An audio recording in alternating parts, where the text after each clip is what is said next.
Hello, Doro. This is Dimitris calling from Chicago and Metalkaoz. You look Uh, great. How are you?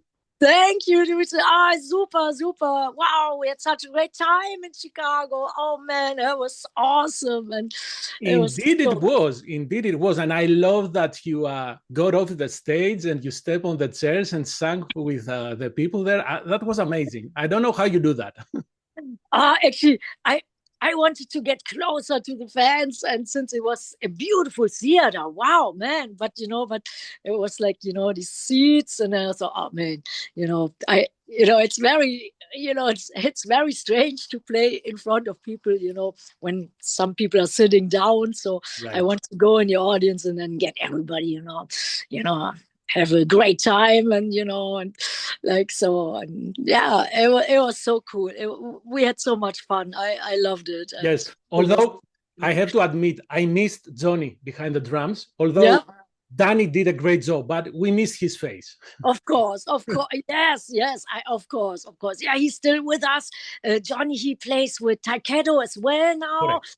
So, and there's always, sometimes we have to be flexible. So yeah, but yeah, but And you have I don't know how you do that, but no matter the lineup, the band sounds Doro. yeah. Oh, good, good. Yeah, and Nick is, he's with me. Our bass player, Nick Douglas, he's now with me since 1990. Can you imagine? And No. yeah, so we always, we always click. We don't have to talk about it. We always do. And yeah, and Bill, he's now with us for a long time too. Bill Hudson, our guitar player. And Chris Caffrey, we know each other for such a long time. We toured together, played together many times. So it was really, it was it Yes. was really fun. So, when did you decide to release Warriors of the Sea? This is a special release rather Yeah, than a full album, right? yes. It's not a new album yet, but yeah, we did our first. I played on so many cruises: the Monster of Rock cruise, Full Metal cruise, 10,000 tons of metal. Every cruise we played, and then I thought, yeah, man, I want to do my own cruise just for our diehard fans, and play a long show, do something special. Yeah, and then we were thinking about it. We had this idea, yeah, and then we did it.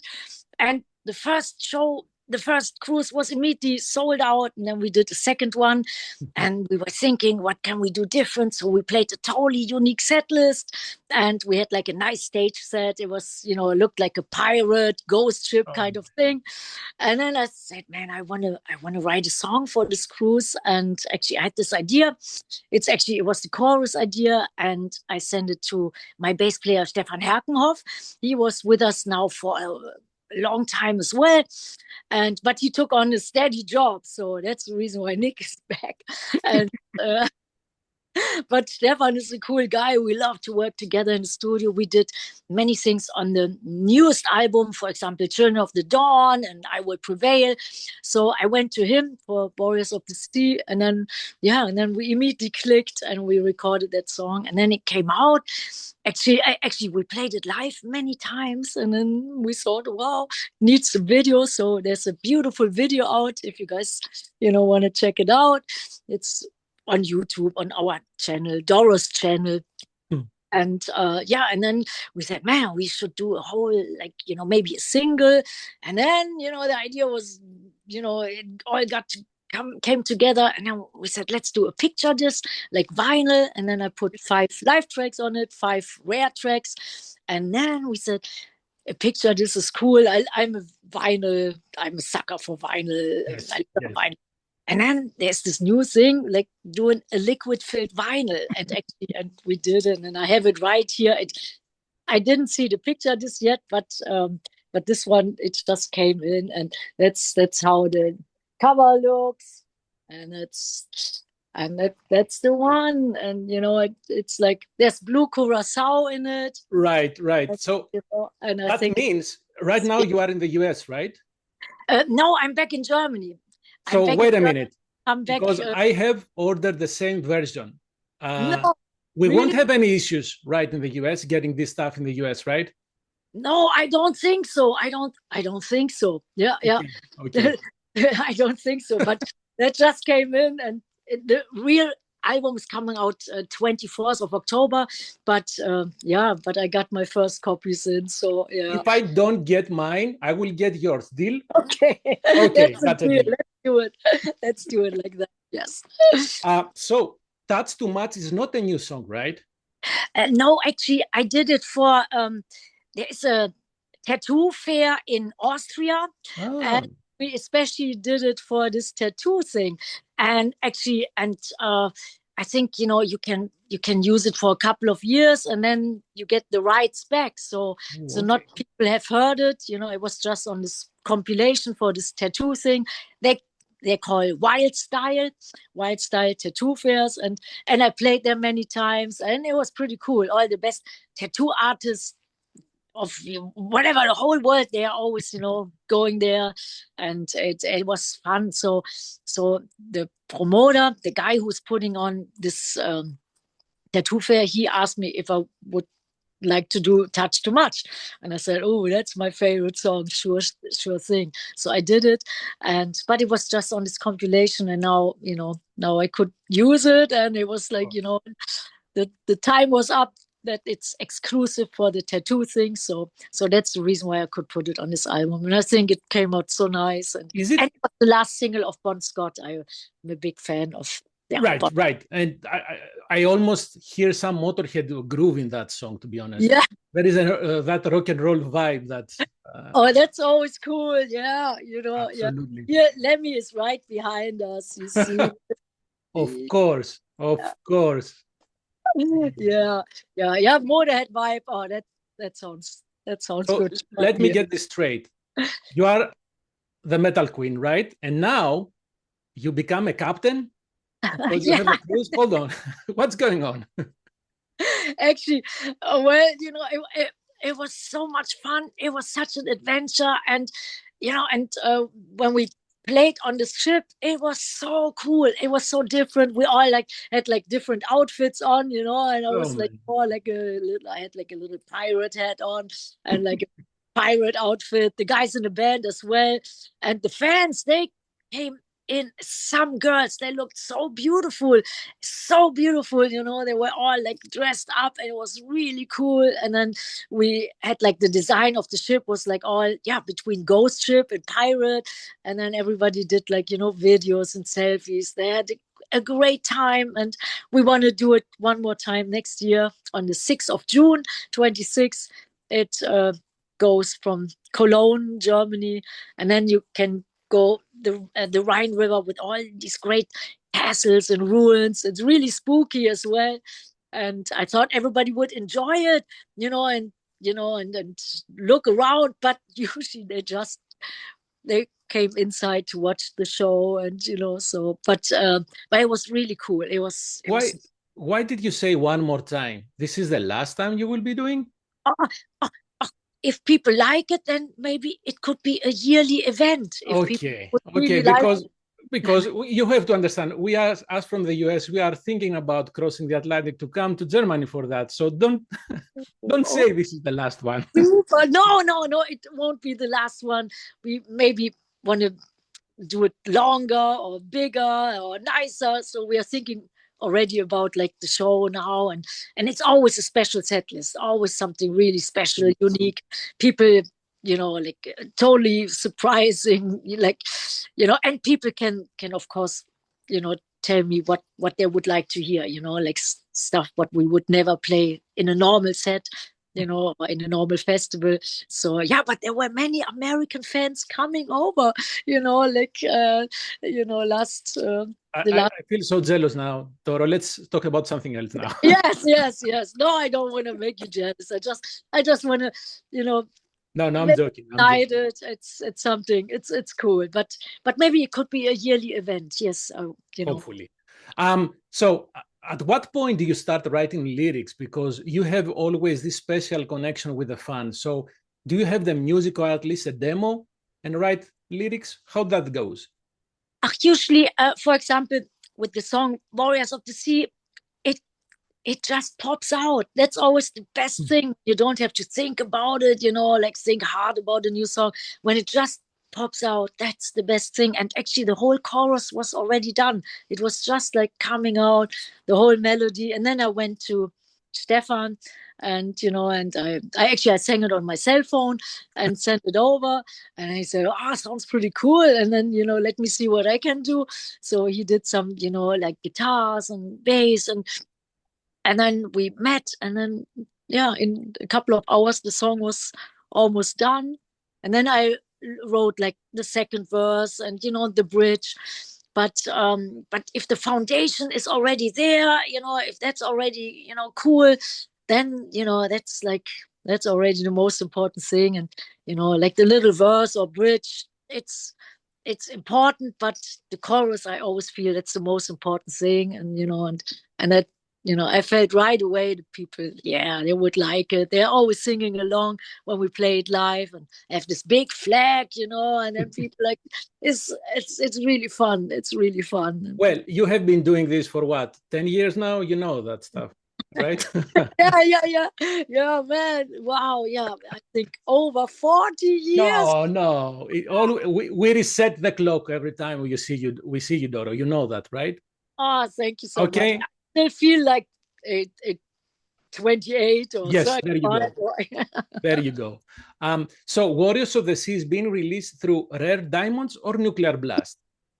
No, it's my own label, Rare Diamonds Productions. And and because on my own label I can do like special things, and in this day and age, some record companies, they don't even want to do physical product anymore. So Really? vinyl and CD, there's always a big discussion, because sometimes people say, hey, let's just release a digital. And I said, no, for my fans, they want to have something beautiful in their hands, vinyl, and picture this, and like special things. And now this liquid filled vinyl, it's actually handmade. It's really, really expensive to make it. You have to do it all by hand, glue it together, put the liquid in it. So some record companies said, man, it's too expensive to even do. But I said, oh man, I want to do it. I want to do it on my own label, because it's special.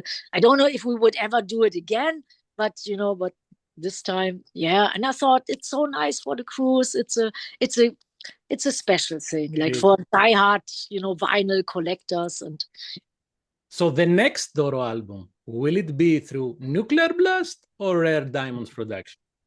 We don't know yet. We're still working on the DVD. I did, my big anniversary. I did one time in Wacken, this big, huge metal festival in Europe, actually in Germany. It's 1 hour from Hamburg.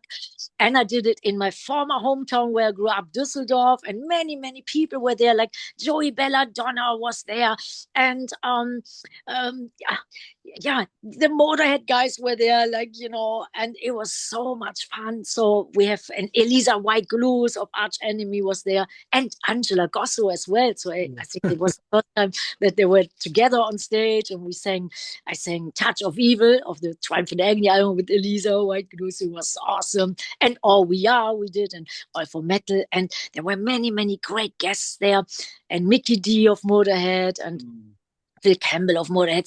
So these two shows, Wacken and Düsseldorf, I definitely want to put out as a DVD, Blu-ray, or stream.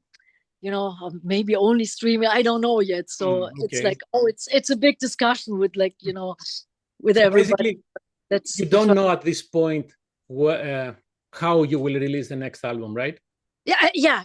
How and when, and with whom? Yeah, it's not because Have you started writing songs though? Yeah, I have a couple of ideas already, which I think could be nice, and but it's not ready to record yet. It's just like demos and and ideas, and and there's one song floating around. We did it for Ronnie James Dio, so that's what we just did, like a nice video and a nice song with Bas Mars, my guitar player. So so all kinds of fun things are in the making. Yeah. Whenever you mention Basmas, my mind goes straight to Revenge. It's such a great song. Good, no? Yeah, yeah, no? Yeah, I love it. I love it. Yeah, that's why it's on. It's like all my favorites are on the Yep. Warriors of the Sea, and it's the live version of Revenge. I always think like live is pretty heavy, and It yeah, is. and You have Fire in the Sky. That's one of my favorites as well. I wrote it with Bill Hudson, our other guitar player, mhm. and it's like this fast song that reminds me actually on the good old 80s, like, like kind of speed metal vibe, and we always love playing that live. And yeah. Yes, it comes out great, to be honest. Yeah. So you have some shows in December in Germany. Mm-hmm. And of course, we are happy to have you in Hell's Heroes. We'll see you again there. Yes, you know about it. Yeah, yeah. I played it before. Oh, it was awesome. And we will probably play like a whole Warlock set. So that's probably most of the Triumph and Agony songs, and then of course like Hellbound, Burning the Witches, depending on how much time we will have. But I wanna play all these Well, great. I was there in the previous Hell's Heroes, so I saw you there live with Tommy again. Yes, So yeah. this time will be the second time, and we love it. I think I have asked you in the past, have you ever discussed with Tommy Bolan writing new music? Yeah, we did actually on the Forever Warriors Forever United album. We did this. It was then later on a great duet with Johan Heck of Amon Amarth, and the song was called "If I Can't Have You, No One Will." It was pretty crazy, pretty out there, heavy, and yeah, maybe in the near future, we haven't talked about it yet, but You there's never know. You never know. yeah. And you also re-released for Force Major, right? On Yes. this. Yeah, actually, that was a gold record. I just got this one. Yeah, there was actually, that got a gold record, which wow was nice. I think it was a great album, but it was always a little bit in the shadow of Triumph and Agony, because Triumph and Agony was so big and huge, and we loved it. And and that was when I had to call it Doro. It was not our plan. It was supposed to be a Warlock record, but then the plan had to change, for some reason. I don't want to get into it too much, but there are But many. that's a very important album, right? Yes. You mean the Force Majeure or the Yes, Triumph? yes, because Yeah, Force Majeure was very important, but I tell you, all the records I love for different reasons, and I always have the best memories. And one record that wasn't released in the States, but it was the Angels Never Die album. I don't know if you guys ever heard this one. It was so nice, and it was produced with Jack Ponty and Vic Pepe, and I just saw him actually last night on the internet. And I saw Vic. He was the co-producer, and I was recording it in New Jersey, and it never came out in the States because there was the time when grunge was so big, and and the record company said, well, if it's not grunge, we can't release it. So I said, man, the killer songs are the killer. And they said, well, it has to be a little bit of grunge. And I said, no, it's not grunge at all, but it's super cool. And I said, well, we can't release it. So it was a tough time. Grunge so time. will you be re-releasing this album? Oh, if it gets really, actually, yes. It used to be Phonogram, now that's Universal, and actually we did like many things together again, and so maybe there were more cool things coming out. Actually, we just did. Oh God, I have too much shit here. Don't say shit, Doro. No. I have too much pearls here, I tell you. Yeah, we just re-released the Rare Diamonds album. It was called The Best of Doro and Warlock. Yep. That was nice. And then and Force Majeure was the first time that it was on a picture disc that looked really beautiful. They didn't send it to me yet, so I couldn't. Come on. can't show you guys. I have to Okay, that's fine. make a phone call again. But yeah, but force majeure just like, yeah, went gold, and I got this. And so we want to definitely put out more picture discs of, like, many more records, which maybe haven't been released in America at all. And I think it would be totally worth it. And yeah. Did I read this correctly? You were working on your biography, but you stopped. Is this true? Yeah, yes, that's true. Yes, that's true. Yeah, yeah, yeah. I was working on it, and then, and it was too hardcore. I couldn't sleep at night anymore. Really? It was so intense because it was not always great. Certain things that were so heartbreaking, and then thinking about it, it's like, I was never married, but I like to give you an example. I think it's like if you had like a really bad divorce, and if people say, okay, think about it or write about it, no, man, you don't want to do that. It like keeps you up at night. So so I started, but I said, no, not now. And I would rather go, like do many, many more things in the future and concentrate on positive stuff and making the fans happy, doing many more records and songs and touring and festivals. So that's like, like If it right. doesn't make you happy, then we are okay with that. No, Yeah, not a problem, okay, Doro, not a okay, problem. give me some time, but that would be probably, I would have to write two books. One would be like for people, who like to read like biographies, and then the real deal, it's like, it would be like, like it would be like Texas Chainsaw Massacre, it would be, yeah, yeah, it's hardcore, you have to have like, like, yeah, yeah, or but or there is another proposition. You can write a workout book, right? a workout book, yeah, like Yeah, how, right. like, yeah, and how to keep fit on the road, no sleep, no food, just like, like metal keeps you fit, jumping around, headbanging like crazy. You will never have a chance to gain weight, because you're always like, But like, seriously, though, I believe that some advice to other bands, especially younger bands, newer bands, will be benefit from that because it's really tough being on the road, right, Doro? it is, yes, it is. the like the payoff is always when Mm. watch the audience, like when people get empowered and feel happy, and when you have the feeling you can touch their heart and soul. Oh, there's nothing like it. So it's always great to yeah to tour, to do whatever it takes to get to the fans, but it is hard. I Yeah, think it's not for everybody, and you have to, you have to make many sacrifices, like if you want to have like a nice home or a nice family, or like I always miss having dogs and horses and having pets. I miss that so much, but you can't, being on the road, it's impossible. So, but yeah, you have to really love it a lot to do it. it's important to say that out loud. How many sacrifices Doro is doing by being always present, playing live, releasing stuff, and we thank you for that, Doro. You know that. Oh, oh, that's so.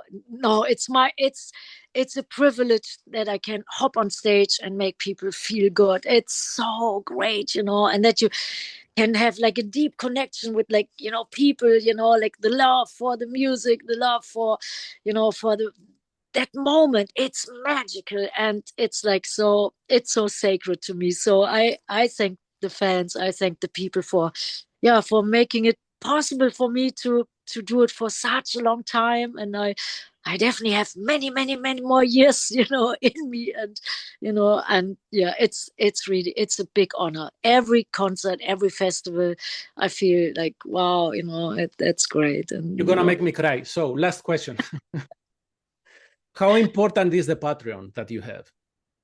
oh, actually, yeah, I think for all the musicians or actors or artists or painters, Patreon is really important to keep it going, because I guess everybody knows by now, with like the music, with the streaming, you can't make a living out of streaming unless you're like the top five of the superstars. it's very hard, you don't get enough money to keep it going, and everything is costing a lot. You want to go on tour, you want to have a tour bus, you have to have a road crew, like I always like to have pyrotechnics on, on every festival if it's possible. You need a lot of money to do it. So Patreon is always like great, that the diehard supporters support you. And I always try to make something special for my patrons, like, like doing special videos. They always like the 80s stuff. They always like the bootleg Warlock shows. That's sometimes what the patrons love the most. And I was like, trying to hook up with all the bootleggers all over the world to get like these great videos, or sometimes even audio. But it's so cool, and it definitely gives you a good idea what the 80s were like. And it was so wild and so exciting, and and that's what most of my patrons love. So Patreon is super important, and they pay a lot of money, but I always try to pay it back tenfold, to give them something really special. And we always do like Patreon meetings, where people come, and we have a great time, and we drink and sing together, and like that everybody meets. Like there are many great friendships now from all over the world. So it's a great thing. I'm really happy that that stuff exists. And it used to be like a normal fan club, which we still have a normal fan club. That's still like on, but Patreon is important to do what we love, to keep it going. Doro, thank you very much for your time. Thank you Thank for you being very you. much. See you in Houston. Yes, Stay maybe healthy. before, but if not before, then definitely Houston. And I love the T-shirt you have on. That's like, oh man, that was a special T-shirt. It was in 2008, and it was the first time we met. Oh, really? We did wow. an interview back then, so it is extremely special to me too. Oh, super. Then I want to say thank you so much. You are always so kind to me, and Always. say thank you to all the viewers and listeners. As you say, forever, Doro. Für immer, forever, für immer, para siempre. Thank you so much, and I see you very, very soon, metalheads and You will. and Have a great day, Doro. We love you. I love you. Bye bye.